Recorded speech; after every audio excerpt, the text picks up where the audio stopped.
The Unstoppable Recording Machine podcast is brought to you by Empire Ears in collaboration with Grammy-winning producers, engineers, and their family of touring musicians. Empire Ears has developed a line of in-ear monitors that deliver what you need for every mix. When it comes to unrivaled stage clarity or needing a flat and honest reference for your latest studio mix, Empire Ears has got you covered no matter where you find yourself.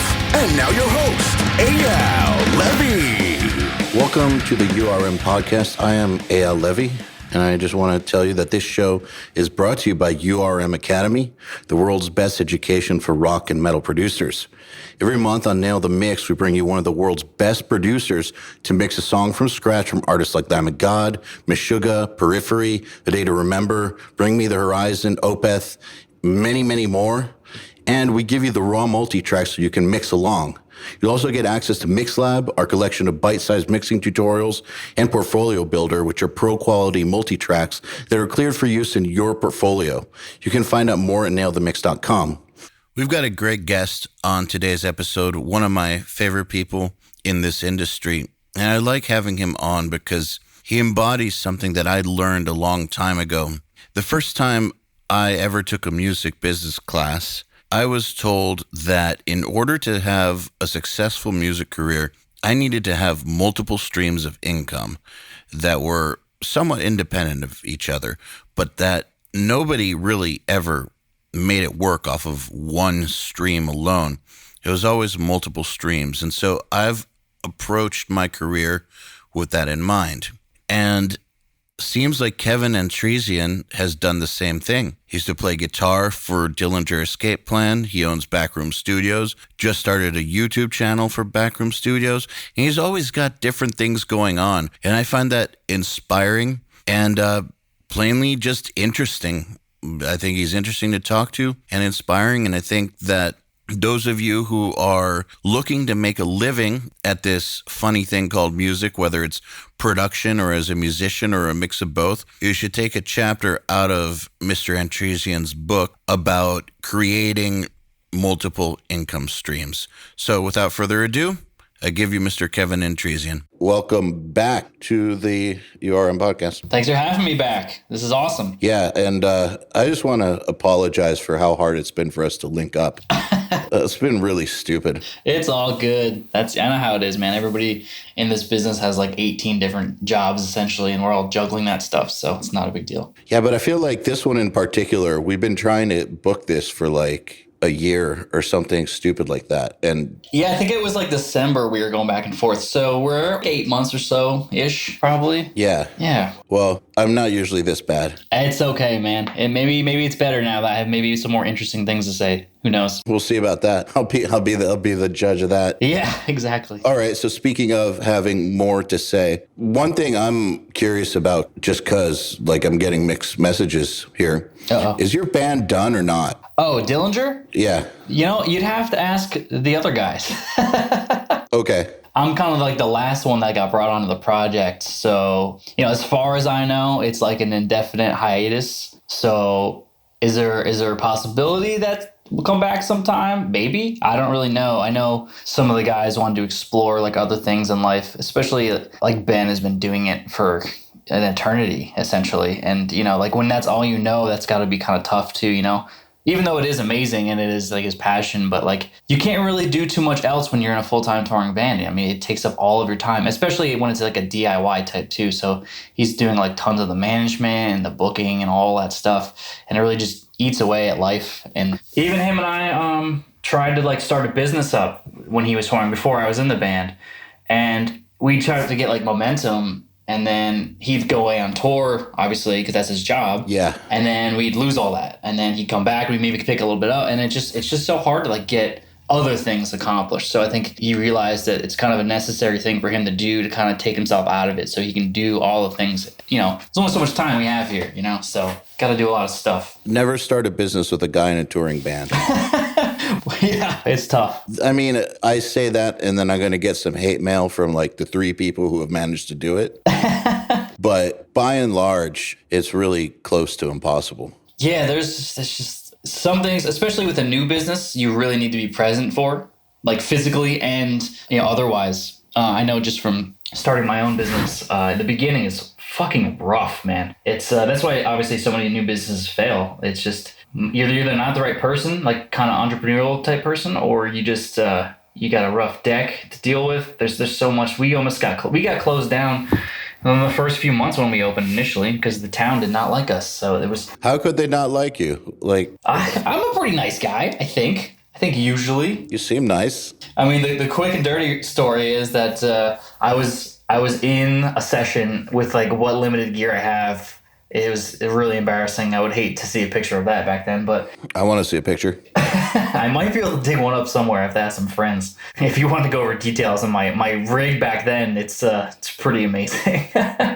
Just my favorite piece was my mic pre's. I was using the line inserts on a crate PA. Powered PA system. Oh, that's what we're talking. Yeah, that was my pre's, man, and I lined in that to a borrowed 002 DigiDesign, so I didn't even own any interface back then. Man, that reminds me. I'll let you get back to this in a second, but like that reminds me of times when I've been flown like overseas or something to like record a band and told that they have like a nice studio and all this stuff, and then you find out everything is a lie.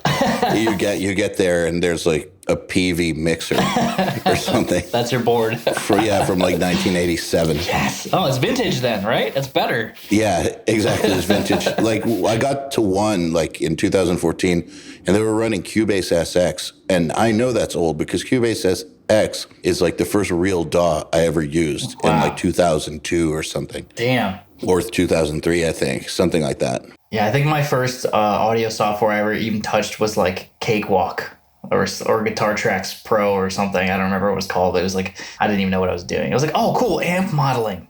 This sounds so good. It's so bad. All right, so back to what you were saying. They wanted to shut you down, and they did shut you down. Maybe they just didn't like the crate. Yeah, he was like, you can't record people with this. And can you fault them? No, not at all. But that's how I made my initial money with that horrible rig. Here, I'll give you the quick rig rundown for me. It was that crate PA, powered PA, when I was using the inserts into the 002 as my interface. Great conversion there. And then I didn't have a PC, like a work PC, so I took my gaming PC from home with all like the blue lights and all kinds of weird shit in it with like my graphics card. It's like ridiculous. So I sacrificed my gaming rig. Then I didn't have anything to put it on because I didn't own a desk at the time. So I found 2 rehearsal room like stools that people would sit on, like wobbly kind of stools. I put those down, and then I put a piece of plywood that I found on the dock.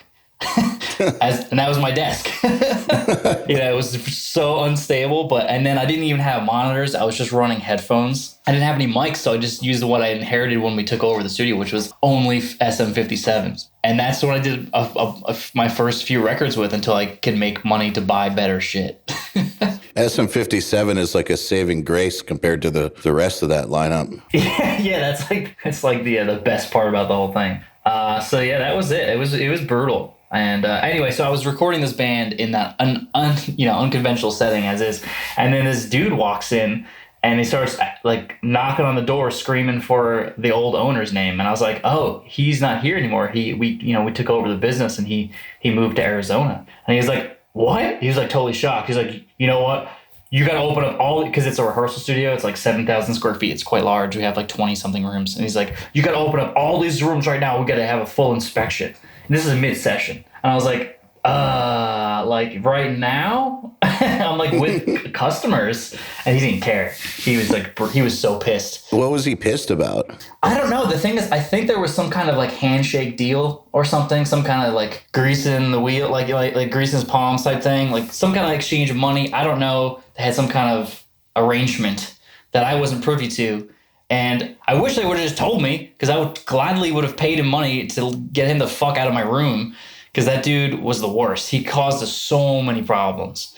So he was with the government. He was with the town. He was the fire marshal for the town. So I'm like, oh shit. I guess hold on, guys. Like, let me deal with this dude. This is like a movie in the making. This is my life. This is if fucking Tom Hanks would be in it. And we had just, like, literally just took over this business. So he comes in all these rooms, starts writing up all this stuff. There was a lighter, right? Like a lighter on someone's PA wedge. And he goes, "What's this?" I'm like, "I don't know. It looks like, somebody's lighter," like one of the guys who rented the room by the month. And he goes, "You can't have lighters down here." And he takes it and puts it in his pocket and took it home. Like, that's the kind of bullshit. Okay, other things he would say. That's awesome.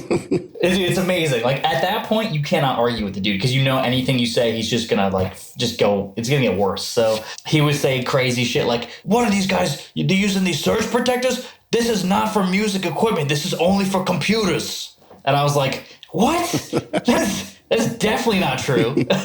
But I can't go to bat with this dude because it's just going to make your life worse. So you just have to yes him to death and get him the fuck out of there as soon as possible. Pretty much he closed us down that day. He said, "I can't let you guys operate. It's unsafe here." I was like, "It's been here for like 8 to 10 years before us. No problems." Turns out we went through this whole bullshit with the town. The guy who we bought it from didn't have any permits for any of the work he had down there.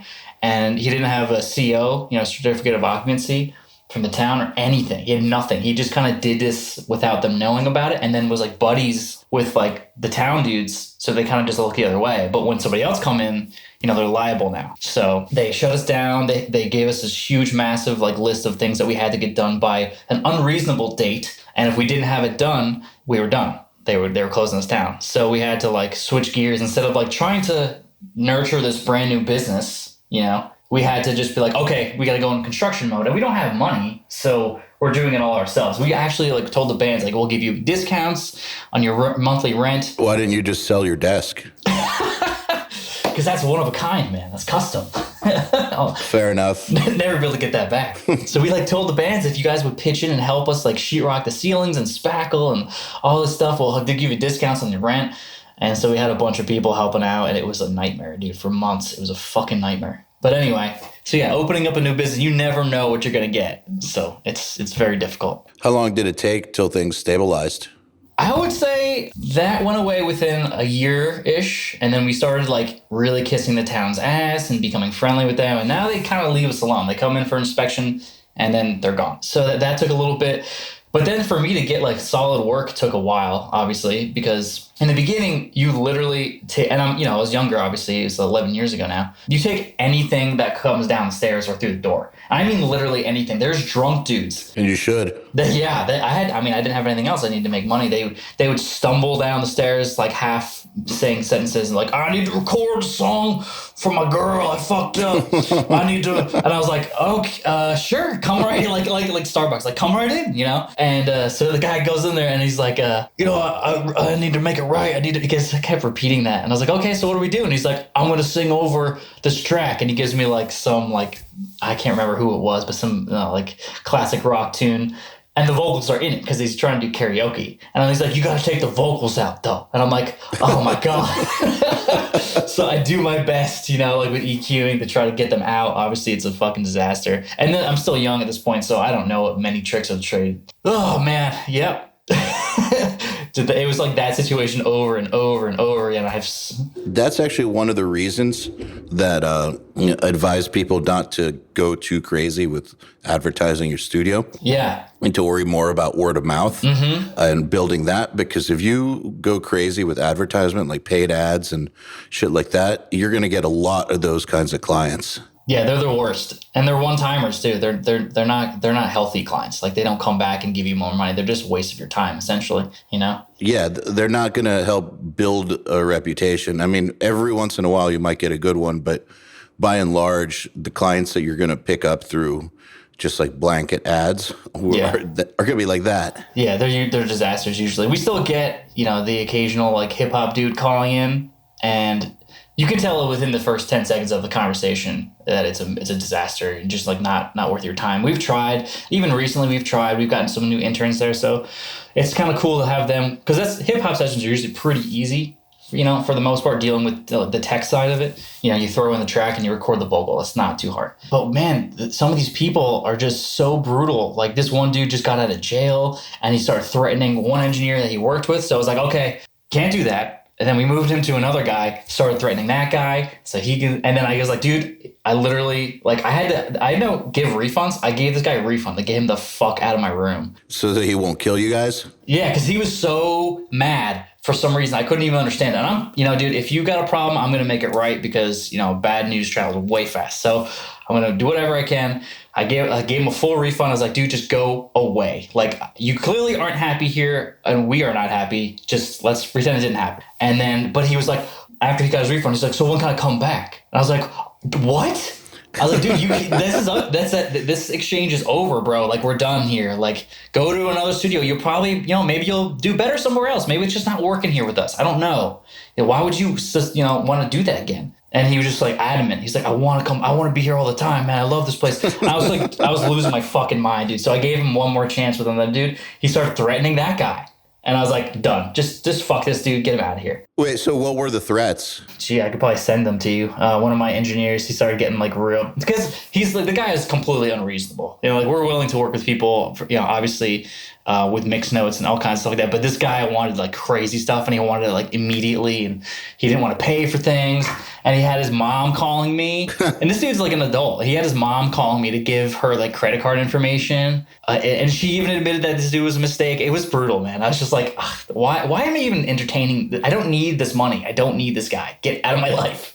Stress is like way worse. So anyway, yeah. Was he violent? I mean, not towards me, but he would get like really. Like, I mean, I think his bark was bigger than his bite, but he had just got out of jail. So we were like, man, you never know. You never know. I mean, it's not worth the risk. I don't like that kind of shit at all. Yeah, it's just not worth the headache. And you never know what someone's going to do. Maybe they break in and they like try to trash the place. It's just like, I'm not trying to have any of that karma or anything. So just like make them happy, get them out of the room, bye-bye kind of thing. Have you had any other choice characters like that? Dude, I have hard drives full of stuff. And stories. I gotta remember the story. It was so long ago. He came in and he was just like a weird cat, like totally out there. Like, I was trying to follow him, but I couldn't.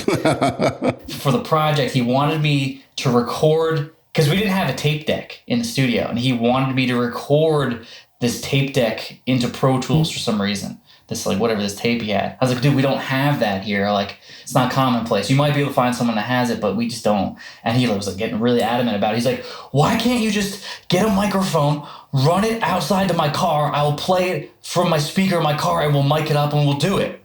What? I was like, yeah. And I'm like, dude, like, we're in a basement, bro. Like, how much feet of XLR cable do I need to run for this? I ended up just saying no. I turned it down. But like, why would you pay for that fidelity? That would sound like trash. A cassette going through a car stereo through a microphone. That's amazing. I had this one guy once. He was the singer of a band I had worked with, but the record never got finished. Uh-huh. So I never really got to spend time with him. The studio got struck by lightning, and whoa, that's a thing? Yeah, it was a thing. It destroyed the hard drives, all of them, and their record was on it, and they weren't there. So I was with another band who was there. Their shit got destroyed as well. The band who was there forgave me and let me re-record their album because, I mean, they were there. They saw what happened. Oh, my God. This was way before the days of cloud backups or anything. So the other band never came back. They probably thought I was lying, but... I mean, that is a kind of crazy story. It is, yeah. I mean, I would think someone was lying. I absolutely wasn't. It was absolute truth, but wow. I mean, I wouldn't believe me either. So anyways, their singer hit me up like a year later and was like, hey, man, I really need you to help me with something. It's really important. I need your skills on this. It's like, all right, come over. So he came over. He was like, my woman left me, but she's been fucking with me. And I think that there were people in my house that she sent, but I recorded them. Can you help me decipher this? Whoa. So he gave me a tape. So I happened to have like a boombox that I could, get into my rig. So we're playing it, and it's just like static. Like there's nothing there, nothing. He'd hear like a fluctuation in the static and be like, that's what I'm talking about. She's fucking with me. Oh, no. Man, yeah. Don't get in the flat earth with him, man. It'll go on for a while. Dude, crazy people make me really nervous.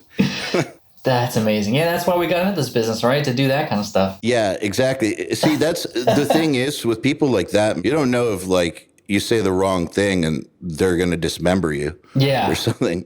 Like I don't like it. Yeah, totally. I mean, when you're in that intimate setting and you're dealing with like music, and, and other things, like you never know what's going to cause someone to go off. I tell all my students and interns, like the more you do it, the better your profile gets and the easier your job actually gets, in my opinion.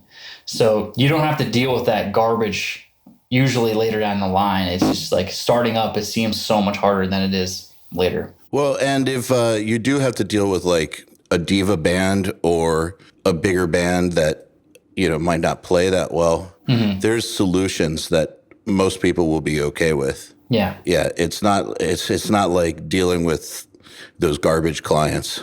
Yeah, totally. It's a different monster. God, that was so long ago. Yeah, it makes you think, right? Like we've been doing this for forever. Yeah, like whenever I lose perspective on how good things have gone, I just think back to that. Yeah, man, totally. And I feel like I'm not religious, but like blessed that I got to go through that stuff, because it's character building. And I feel like a lot of these guys that are walking into my space now have no idea what that's like. That's really unfortunate. Yeah, I mean, because they're not building a business. I mean, they're trying to build their reputation or the name, but like they don't have to deal with any of the things that I've had to deal, like not just even personality things, man, with like clientele, like infrastructure problems, like building a 7,000 square foot spot. Oh my God, the amount of stuff I've had, like when you have sewage problems and you got people that need to use the bathroom, you can't really call a plumber necessarily all the time. So you got to do it yourself. And I've literally had my entire arm up to my elbow in shit trying to fix stuff. That's awesome. Yeah, like literally. That's terrible. Hands in it, man. Ben from Dillinger, he'll tell you. He was there. Like he'll tell you, sometimes you just have to do shit that nobody wants to do and you got to get it done now. Oh, God. Yeah. This brings up something awful that happened. I'm sure they don't get it. Yeah. So there's this band. This was in like 2004 or 5. Like I was really pushing to get my local cred. And there was a band I really wanted to work with, and they were playing with Mortician. Cool. I believe, like in Atlanta. I offered to house them and stuff, and another band from the tour. And yeah, so they came back to my place, my basement studio at the time, and I had like drinks and food for everyone and really tried to be a good host. At some point, somebody went too far with the drinking and puked, I guess, in the sink in the bathroom and filled it all up. And then puked and then kept going like a snail trail. Like, yeah, this was a big basement too, puking from across 2 rooms all the way to outside, and then puked all over the steps to get in, which then caused a chain reaction where other people started puking. And so all over my control room, the hallway to the control room, that bathroom, all the way to the door outside, right outside the door, then in the other sink, filled all the way was this up. person alive after this? No, it was multiple people. Oh, okay. And then they bolted. So I woke up to find this stuff. Oh my God. I pieced it all together. Whose throw up was whose? Well, yeah, through extensive testing. No, so someone told me what had happened, and I had a band showing up from out of town at 6 p.m. that night.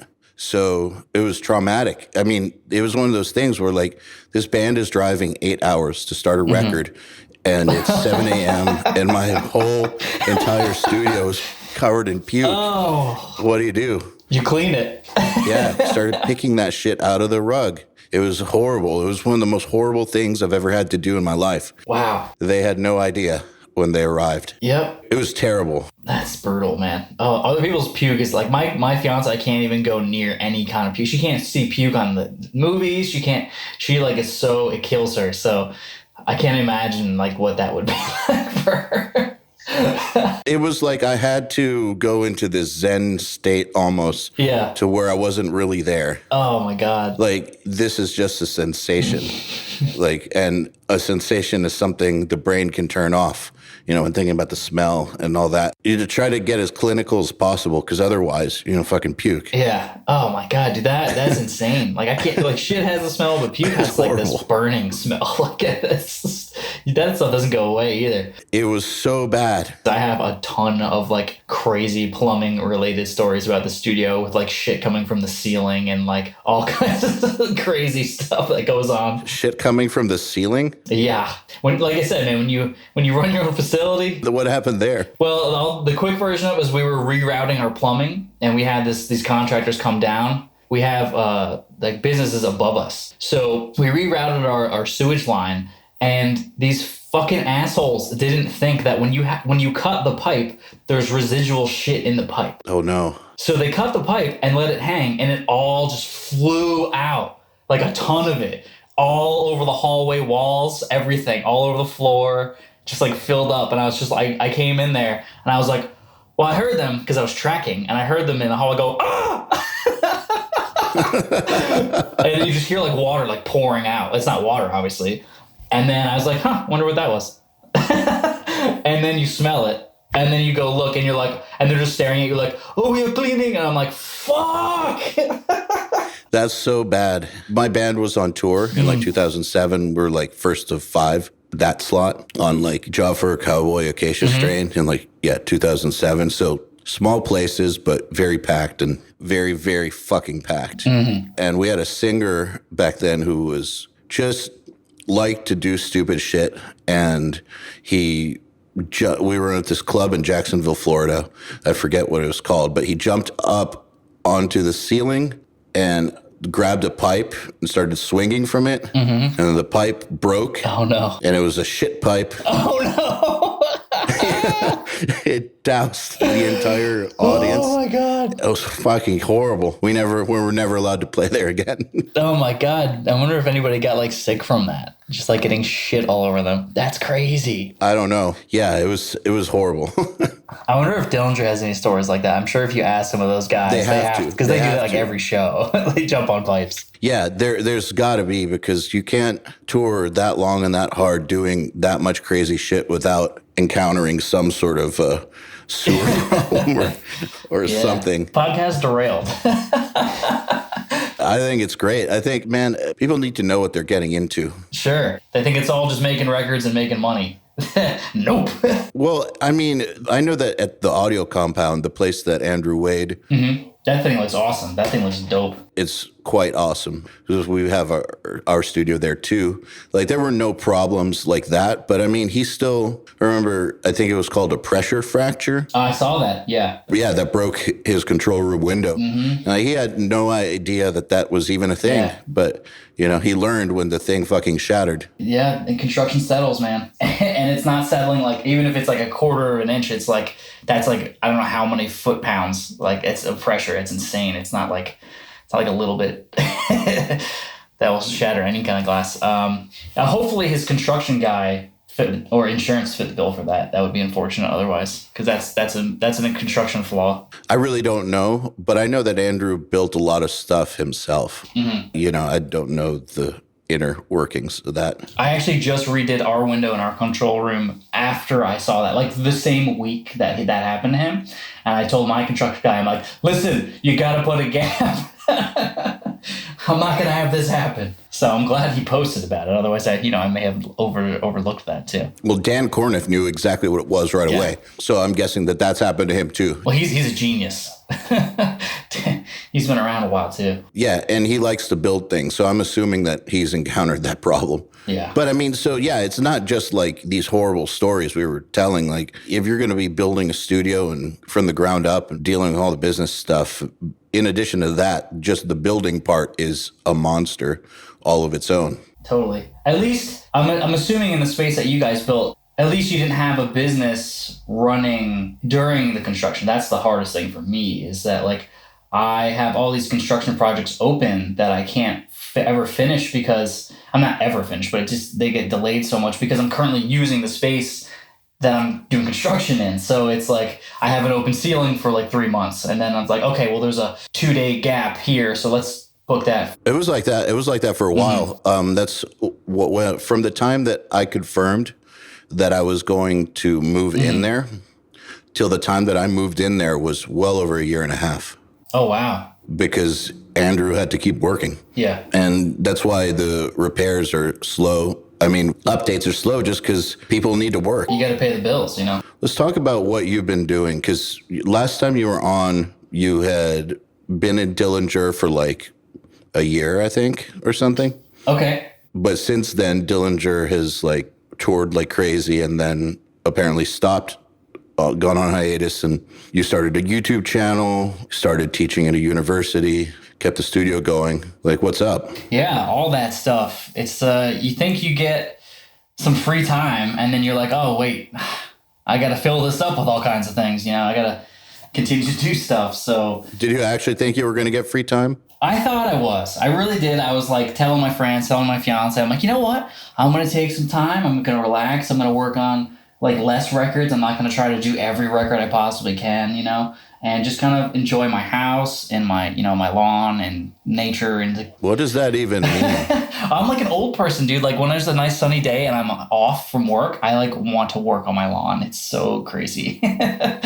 But like, I just love being outside and doing constructive things. And so I thought I was going to finally get time to do that because, you know, when you're away on tour or you're running a business or both and all that stuff, you sometimes neglect stuff that when you come home, you're like, God damn it, that thing's still there. I need to fix or blah, blah, blah. Anyway, so I thought I was going to get this free time, but then I was like, man, I should really continue my momentum with the Dillinger thing, you know, with marketing in another, like, don't just let that die, you know? So I was like, let's start a YouTube channel. Like, I have endless freaking content, you know, in front of me. I could review a billion things, tutorials, all kinds of interviews with all the people I know. I mean, obviously, you know much about this yourself. And like, I was like, I'll just kind of like do another thing. And then that took a long time to get going. Like, it was a lot harder than I thought. Isn't it funny how easy people think it is? I thought it was just going to be like, oh, you fire up the camera and you talk. It's like, nope. Yeah, it's no big deal. Just say stuff. And some of it is that, but you have to figure out your formula and you have to get the right people involved and you have to put out quality content. You can't just put out trash. Like, obviously, I'm not talking down to people. There's obviously a marketplace for people that just put on their webcam and talk, and some of those people have, you know, millions of subscribers and shit, and that's awesome. But yeah, the thing is though that they've done it so much that they're already in that mode, kind of like the way that a touring band doesn't need to rehearse as much. Right. And you know, that tightness that you get after like 4 weeks on the road, like I think it's a similar sort of thing. If you make a lot of videos, eventually you're going to know what to say. Yeah. You're going to be better at articulating yourself. But while you're still figuring it out, getting comfortable, it's fucking hard. Yeah. And I'm just like, I'm trying to, Fluff, this guy, Ryan Bruce, has a channel. Obviously, it's very popular, especially in this world. And I'm like, we know him. Yeah, we love him. I was like, yeah, he works with you guys, and he's like a kind of like a surrogate brother or something. Like for now, I just ask him all the time. I'm probably annoy the crap out of him, but I'm like, is this better? Should I do this? Like, what do you think about this idea? Because he's done it, and he's obviously very successful with it. And I'm just starting, and I don't want to misstep, you know, if I don't have to. And so far, it's gone really well. But like, yeah, like you said, just figuring out like you have to talk differently. Like, you have to address things differently. Like, you have to put out quality stuff. Like, you don't want building a brand in one area, which is like audio, which is obviously fidelity matters, and then like do a side thing with video and have it just look shitty and sound bad and not be entertaining. That was our main goal, was like we wanted to do a channel, and they're not like it's not been done before. Like Glenn Fricker does it very well. You know, like some kind of a informative music related gear page that's also funny. Like, I don't want it to be like too dry, because I can't watch those, man. Those are brutal when it's just like, and here's the pedal, and then I'm gonna play this blues riff, and then it's just like, and then, you know, we're gonna do this. It's rough shit. It's like, man, like, okay, I get it. Like, you're getting it across, and I hear the, you know, the sound of the pedal, but that's a tough read, you know what I mean? So we're trying to just like incorporate some kind of element of entertainment or comedy, and it's all improv essentially. So we're just like going over with other people in our crew and you know, like the interns and stuff like that, like what jokes go over well, what does not work to the viewer. And I'm not like a film guy, so I don't know any of this shit, so it's all like totally new territory for me. But it's hard work, man. It really is. The thing that I hate the most about it is how much more animated you have to be in order to just sound normal.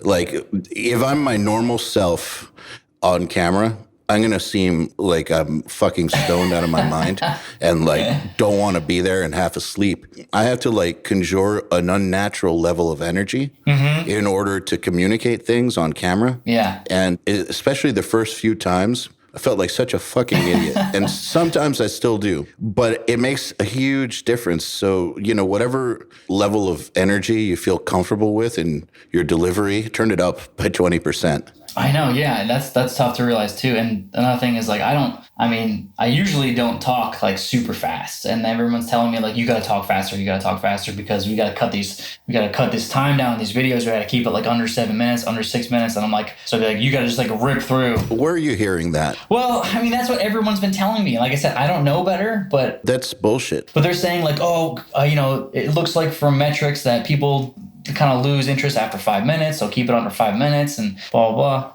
What that means is you need to structure your videos better so that they remain interesting past the 5 minute point. Yeah. Because right now the YouTube algorithm really, really prioritizes minutes watched. And longer videos are starting to get way more priority than shorter videos, which is one of the reasons, have you noticed like all these video essays that are becoming popular and like these like long ass analysis videos of whatever? That's because the algorithm changed. It used to be that everybody thought shorter was better. Yeah. That's really not the case anymore. And, you know, I've noticed that the URM YouTube is not huge or anything. We only really started focusing on it a few months ago, like really focusing on it.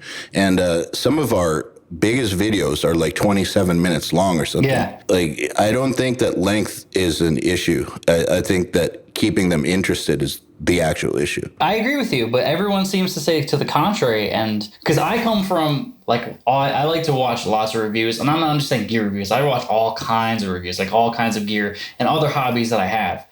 And those reviews are usually long, like 30 minutes to really get an in-depth breakdown of something. And I'm like, that's what I was aiming for, to really, like the first one I did was the Friedman Double J amp. And I really wanted to get into it. And there's so much we had to cut because everyone's like, dude, it's too long. People don't care, blah, blah, blah. I was like, really? I mean, I would care, but... Man, I don't know if I agree with that. We've been working really hard on YouTube lately, and we're finding that, look, of course, the longer a video is, the more drop-off you're going to have, because the more length there is, the more opportunity there is for someone to get distracted by something else. Yeah. So that's going to happen. But like I said, the YouTube algorithm is prioritizing length because of minutes watched. And just look at your favorite channels and pay attention to how long some of the most popular videos are. You'll probably notice that 5 minute rule is bullshit. Oh, good to know. I mean, I'll keep that in mind going forward. Like, do any of these people who are telling you that have successful YouTube channels, or is this just... Some of them do, yeah. So that's why I take with what they say with some weight. So, I mean, maybe everybody's experience is different, but it's harder for me to say things that I want to say while keeping the comedy element in there in that short of time. Like 5 minutes with like audio clips and jokes and information, that's fucking nothing. You know, it's like really tight. So... Well, if like your whole thing was shorter videos from the get-go, yeah, and you could deliver everything in a shorter video, like top to the quality where people pay attention, that's great, cool. But if you need more time in order to deliver something of quality, you should probably go with what's better quality. Yeah. Because there doesn't seem to be like any sort of correlation anymore between time and whether or not you're going to get views. And like I can tell you that like when I do these unboxing videos, for instance, for now the mix tracks, like I said, some of them are 27 minutes long. It doesn't matter because there's no way I could do it in 5 minutes. Right, properly. Like I couldn't possibly go through an Opeth track in 5 minutes. If I did, it would be shitty. Yeah. And if it was shitty, we'd have an initial viewership, but then people would drop off immediately and the algorithm wouldn't kick in. Right, right. So I think that you should do whatever you feel will be your best content because that's what people will respond to. Yeah. So if these 5 minute guys, maybe their best content is at 5 minutes. Maybe that is what their content needs to be because that's who they are or something. Yeah. There's definitely an art form to it that I'm still learning, and I'm sure I'll continue to learn because it's like a whole nother thing. It's like if I started audio all over again. You know, there's so many things I don't know. So it's a learning process, but it's fun, and I enjoy doing it. It's just like it takes up a lot of time, and it's not like super fruitful at the moment. It's not like, we're not going for monetization. Like I could give a shit about that. It's just we're going for like branding and like being in media in a different facet, to hopefully bring over people to the studio, bring more recognition to the studio, or, that kind of stuff, bring awareness to stuff. Well, good luck. Nice. And if you ever need any help, let me know. And yeah, seriously, not to like harp on this too much. I really think that the more you do it, the more you're going to find your voice with it. Mm-hmm. But I wouldn't let people define your voice for you. Cool. If you make great videos that are 20 minutes long, you'll be fine, man. Like, here's a great example. TED Talks videos. Yeah. I don't really like them anymore. I think they've gone down in quality, but they still keep getting massive amounts of views, and they're all 19 minutes long, pretty much. Or Joe Rogan podcast, the biggest podcast in the world, 120 million downloads per month.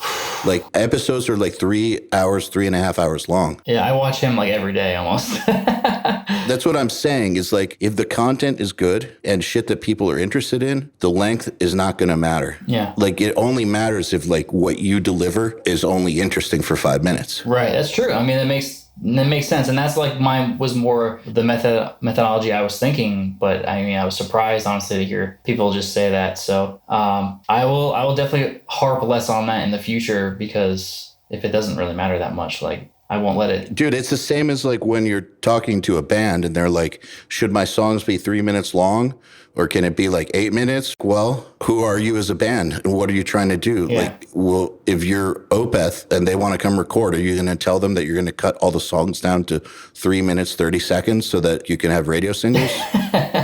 Right? That'd go over real well. Yeah, it would be stupid. It would be beyond stupid. If you got Green Day in, right? Would you be trying to do a 14-minute prog epic with them? I would love to. Yeah. I mean, it might come out okay, but you get what I'm saying? It's like, it's a similar thing. You're still finding your voice with the video thing, but you shouldn't let people try to define what your voice is for you before you've even found it for yourself. And once you find it for yourself, then you'll get feedback from viewers, and that'll help you determine what tweaks to make. Another thing that you in that last comment, you just brought up two other questions I had, which actually maybe that'll be interesting and pertain to this podcast. So question number one, this could be an easy one. Do you respond to people's direct comments at you? Is that a good thing, or are you creating a dependency that like you shouldn't entertain? Because then when it goes down in a bad way, then they're expecting you to respond, then you have to do that. Or you just like from the get-go, just like, even though you might isolate a couple people and like bum people out, it's maybe the safer route to go. Because there's definitely people being like, hey, blah, blah, blah, I have this question. And some of them are stupid, and some of them are like actually like, oh, I could actually respond to that and like give this guy an answer. I just don't know if it's like something I even want to like touch.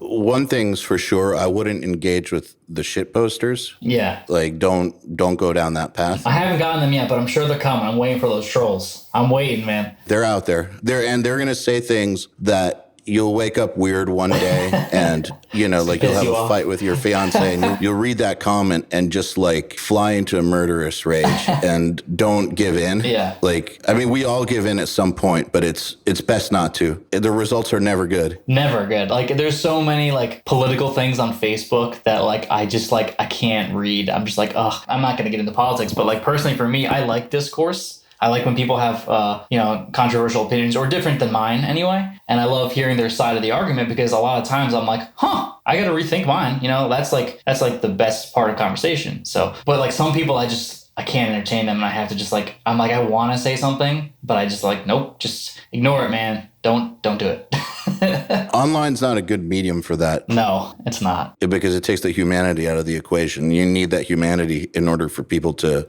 be able to get along while having different opinions. Yeah. I think. But I don't see what the problem is with responding to your commenters, especially if they're seeking further clarification on something or, I mean, if your aim for the channel is in part to educate people, then why not educate people every chance you get? It's just going to build goodwill and have people come back for more. I mean, there will come a point where if it grows enough, you're not going to have the time to do that. And that's fine too. Like, if it gets to the point where it's like thousands of comments, obviously you can't go there. But like when it's like in 1 or 5 or 10 or 20 comments or something, why not do that? That's my thinking. I was just worried that like if it got to that point, would people be pissed? They're like, yo, he used to fucking reply to me, and now can't get him to reply, like, blah, blah. Like, then I don't, like, isolate that person or, like, those people. Well, I mean, if that happens, you can always put out a video That's true. apologizing and just explaining Yeah. the situation. That's true, too, yeah. I wish that I had more time to respond to individual stuff, but I just don't. I used to spend a long time every day inside the URM group and the chats and all that, like really getting in there. And I'm really glad I did, because I think it's one of the reasons that we grew so fast and have developed such a great community. But there comes a point where you can't do that as much anymore. And as long as you're open with people about what's going on, they're cool generally. Yeah, I hope so. In my experience, at least. So that said, what about The teaching thing. yeah, what about that? Like, what's the story with that? Like, Professor Antreassian? Yeah, that's what my fiance was like, dude, do they call you Professor Antreassian? Like, what did you introduce yourself as? I was like, oh, I just introduced myself as Kevin. Because I didn't think about that. Like, it's really weird having this perspective being on the other side of the table now. I can, if I think hard enough, I can remember back in college when I would walk into the same room and have a different guy sitting on the other side, and being in a completely different world, like frame of mind, and just, like either not even caring what they're saying and being like, oh man, I just can't wait to get through this class so I can get to this next thing I have to do, or, got to fight with my girlfriend, I got to respond to her afterward. Like, just like, I don't even know what these kids are thinking. And they, so I'm trying to engage them and, keep that in mind. And it's like a different world, man, when you're in college and then when you're like, a real person. So I don't want to like, I got to keep that in mind. Like back then, like I would do crazy things that if I saw a student do, I'd be like, you're fucking weird. But I used to do them myself. Like I would literally show up in class in the winter in like a full Tigger costume. Don't ask me why. Don't ask me. I couldn't give you an answer. It's like super embarrassing. I don't care, obviously. But like, that's like how I was in college. I was just a weird kid. And like, I know I've already seen like the campus weird kids. So I'm sure it'll be interesting. But all my students in the class are awesome, and it's really crazy being on the other side of that and having that like, man, I'm the guy now that they're listening to. And it wasn't even that long ago. It doesn't feel like it. I mean, it was, I went to school in 2002 and graduated in 2007, but it feels like it wasn't that long ago. I used to hate college so much that I used to tell my friends, like, after I graduated, you couldn't pay me to go back there. No way would I ever go back to college. But I guess they are paying me to go back. So I am there. So what are you teaching them? The backstory for that is that when I graduated, I did my own business type thing. And obviously my professor, who I was close with, and still am, obviously, I would ask him all these questions because, like, as a college kid, this is like incredibly difficult, and like you don't know anything about like the real world and taxes and money. I was making $100 a week, and that was more than enough for me at that time.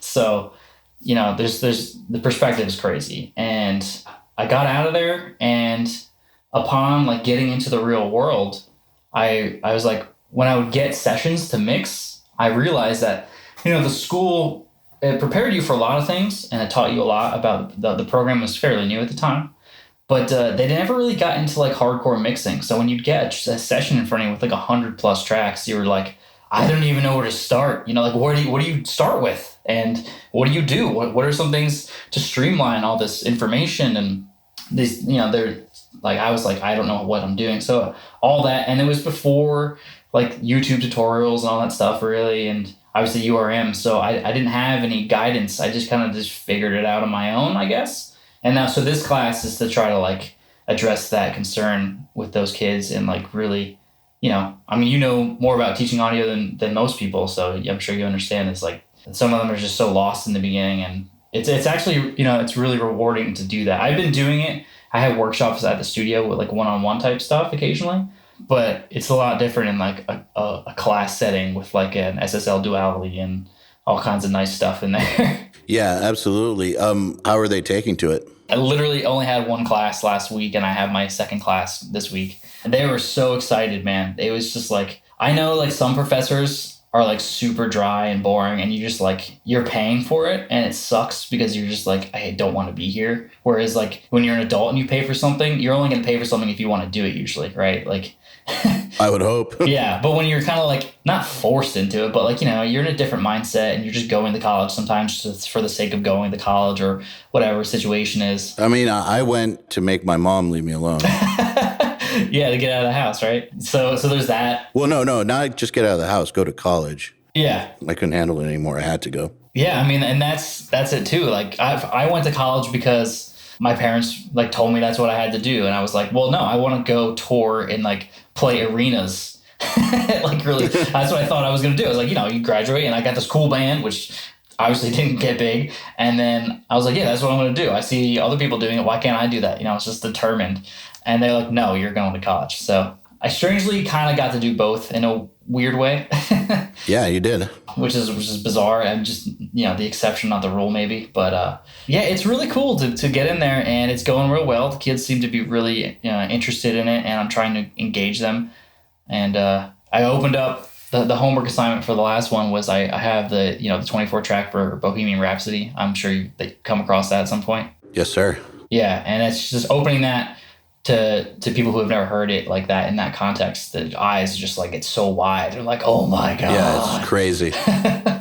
It really is pretty nuts. It's awesome. I love it. So just like really honing in. Obviously, that's a track that almost everybody knows. So and loves, hopefully. So that's a pretty good one. How can you not? I don't know. I don't know if I've met anyone who doesn't. I would love to have a conversation with someone who doesn't, just see why they don't love it. But there's got to be somebody out there who hates that song. I'm sure you can find them on YouTube. Yeah. The song is just poor musicianship, and it's ridiculous.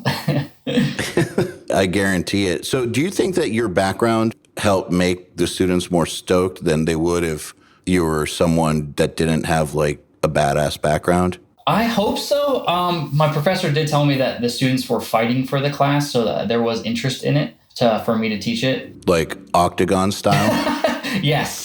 That would be amazing. Oh my God, I'd watch that. With a tiger thrown in, just to up the stakes. It's like Running Man.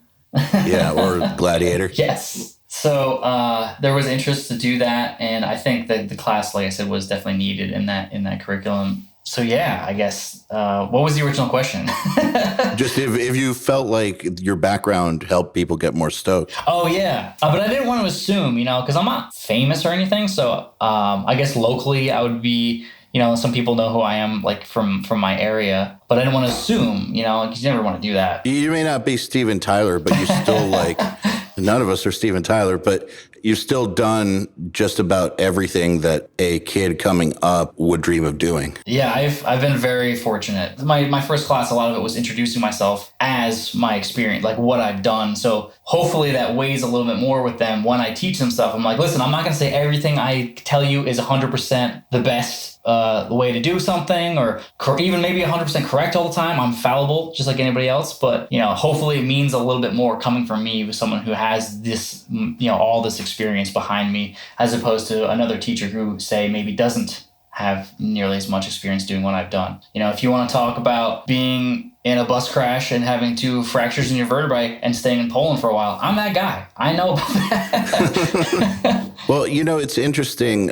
I try to tell people who subscribe to Nail the Mix or URM this all the time, which is, look, you're not supposed to take this stuff as the letter of the law. This is information coming down from people who have done it. But, if you watch enough Nail the Mix, you will see that some people disagree with other people's methods, and they're both great mixers. Yeah. You'll have one amazing mixer who thinks that this technique another amazing mixer uses is bullshit. Yeah. And it's not that the technique's bullshit, it just doesn't work for them. Like, for whatever reason, their brain has not figured out how to make it work, and that's perfectly okay. But when you're learning this stuff, you should always keep in mind that that's, you're just getting somebody's perspective on it. Try to incorporate it into your own work. And another thing that we do is sometimes, if you want a 100% technically perfect audio education, we might not be it. Like, I'm sure that like there's some professor at like some recording school that like has memorized every single recording book ever. Who knows, like, every single scientific fact about everything. Maybe never made a good record in his life, but is like a walking encyclopedia. Yeah. And that's not necessarily us or what we're trying to do. We're trying to give people practical shit that works. Yeah, that totally. will help them get better. But that said, like, we're fallible too. We're not, it's not like we're teaching people to fly an airplane or do brain surgery. We're teaching them how to make things sound good. And there's a element of subjectivity to all of it. Yeah, I mean, and all that stuff you talked about, like that technical, like the super technical side of things. I mean, I just remember when I was in college, there was dudes in my class who, for my program, was like, has a lot of the audio stuff, obviously, but and music, ear training, all that stuff. But it was very focused in like technical data aspects, like logarithmic calculations and acoustics, electronics, and physics. So there's a lot of calculus. There's all kinds of stuff involved. I guess either they're trying to fill the curriculum or they think that like you need that stuff. And maybe in like if you're like building components and hardware, like that stuff would be helpful. But you know, when you get in a studio, I'm not computing logarithmic calculations. You know, it's like, well, it's like the whole reading music thing, sight reading that they push at Berkeley. When I went there, they try to make you think that being able to read on guitar is like the gauntlet or something. Yeah. Like that's what will determine everything. Right. They really like get this into students' heads. And since leaving Berkeley, it hasn't come up one single time in my professional career. Like, not fucking once. And, you know, I've been at it, like, on a pro level, at different pro levels since 2002 or 3. Mm-hmm. But you know what? It's learning how to read on guitar definitely helped me. Sure. It helped me be a better guitar player, a better musician. It helped me with my arrangements. It helped me with all kinds of stuff way beyond just guitar. Like, it definitely made me a way better musician. And that's cool. And I'm glad I did that. But I imagine that kind of information is the same sort of thing. Like, it definitely can't hurt. Yeah. It can't hurt to know more about your craft, but is it absolutely necessary? Right. No, definitely not. Could time be better spent doing something else? You know, like probably. Like I had to do the same thing. I'm a classical guitar minor, and I failed my first audition mostly for sight reading, and then second one I got in. But it was the same thing. Like they really harped on like sight reading, all that stuff, and I agree with you. I have not to this day once needed it, and it's definitely one of those things that if you don't use it, you lose it kind of thing. Because if you throw sheet music in front of me, it's gonna be real sad. But you know, at one time I was decently proficient in like getting through stuff, but yeah, not anymore. But like, you know, if you have time, all that stuff is cool to learn. It's not gonna help you in most cases. You know, if you're trying to go for something, you definitely could hone it a little better. And like the mixed course for this was like definitely a sore spot. I thought that they just weren't getting involved in. And I'm hoping to learn things too from these guys because, you know, when you get older and you kind of get set in your ways, like, okay, well, maybe I got this template for this thing. I'm just doing this thing because I know it works. And I'm not really thinking about the process anymore. I'm hearing things already within the first class of like, oh, you try that. There's this thing you could do. Well, I'm like, oh my God, I love this. I forgot about this. You know, one of my favorite things about having interns and having them, watching them work is seeing different techniques for things. I'm like, oh my God, I never thought to do that. That's cool. You know, and you're never too old to learn, or you should never have too big an ego to be like, I can't learn from somebody younger or less experienced, because that's ridiculous. I mean, you're just cheating yourself at that point. Yeah, I totally agree. That's actually one of the coolest parts of doing all these Nail the Mix episodes. Mm-hmm. Yeah, because originally we started with only the three of us doing them, and then we started with almost none of us doing them and just having guests. And just seeing all these different people do amazing shit, it's like a never-ending barrage of new techniques, and it's great. Love it. Yeah, it's crazy. It's just sometimes it just takes you aback. You're like, oh man, I feel so stupid now. I didn't even realize that's how you could do that. Like, that's so much easier. You don't remember everything that you forgot, basically. Yeah. It's true. So, all right. Well, Kevin, thank you so much for coming on the podcast. Pleasure, as always. I very much appreciate it. I'm glad we finally got a chance to do this. Good luck with the YouTube and the school and, you know, the hiatus, if it is a hiatus. Yeah, I guess we'll find out, man. I'll keep you posted. I'm sure, you know, maybe somebody else will find out before me. Yeah, well, good luck either way. Cool, man. Thanks so much, as always. The Unstoppable Recording Machine Podcast is brought to you by Empire Ears, in collaboration with Grammy producers, engineers, and their family of touring musicians, Empire Ears has developed a line of in-ear monitors that deliver what you need for every mix. When it comes to unrivaled stage clarity or needing a flat and honest reference for your latest studio mix, Empire Ears has got you covered no matter where you find yourself. If you like the Unstoppable Recording Machine podcast, make sure you leave us a review, subscribe, and send us a message if you want to get in touch.